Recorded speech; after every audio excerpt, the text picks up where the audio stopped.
there are hundreds of cancers in our own world. ನಾವು ಇದರಲ್ಲಿ ಇಂಡಿಯಾದಲ್ಲಿ ಮುಖ್ಯವಾಗಿ 5 ಕ್ಯಾನ್ಸರ್ಸ್ ನಮಗೆ ಕಂಡು ಬರ್ತವೆ. ಅದರಲ್ಲಿ ಬಾಯಿ cancer, cervical cancer, lung cancer, colorectal cancer ಮತ್ತು ಬ್ರೆಸ್ಟ್ ಕ್ಯಾನ್ಸರ್.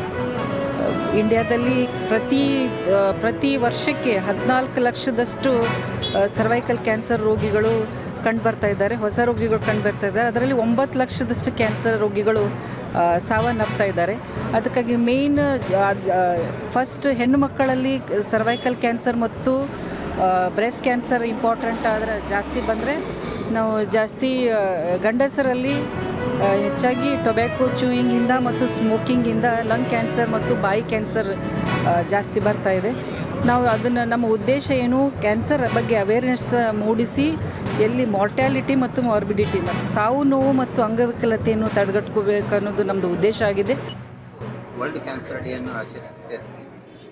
ಈ ಕ್ಯಾನ್ಸರಿಂದ ನಾವು ಪ್ರಜೆಗಳಿಗೆ ತಿಳಿಸೋದೇನು ಅಂತಂದರೆ, ಈಗ ಡಯಾಗ್ನೋಸಿಸ್, ಪ್ರಿವೆನ್ಷನ್, ಟ್ರೀಟ್ಮೆಂಟ್ ಏನು ಮಾಡಬೇಕು, ಟೊಬ್ಯಾಕೊ ಚೂಯಿಂಗಿಂದ ಏನು ಪ್ರಾಬ್ಲಮ್ ಆಗುತ್ತೆ ಅದ್ರ ಬಗ್ಗೆ ನಾವು ಅರಿವನ್ನು ಕೊಡುವಂಥ ಈ ಜಾಥಾವನ್ನು ಹಮ್ಮಿಕೊಂಡಿದ್ದೀವಿ. ಹಾಗೂ ಎಲ್ಲರಿಗೆ ಅವೇರ್ನೆಸ್ ಕೊಡುವಂಥ ಪ್ರೋಗ್ರಾಮ್ ಮಾಡ್ತೀವಿ. ನಮ್ಮದು ಎಲ್ಲ ಸ್ಲಮ್ ಏರಿಯಾಕ್ಕೆ ಹೋಗಿ ಟೊಬ್ಯಾಕೊ ಚೂಯಿಂಗಿಂದ ಏನು ಪ್ರಾಬ್ಲಮ್ ಆಗುತ್ತೆ, ಹೇಗೆ ಬರಬೇಕು ಅಂತೇಳಿ ನಾವು ಅವೇರ್ನೆಸ್ ಪ್ರೋಗ್ರಾಮ್ ಮಾಡ್ತಾ ಇದ್ವಿ.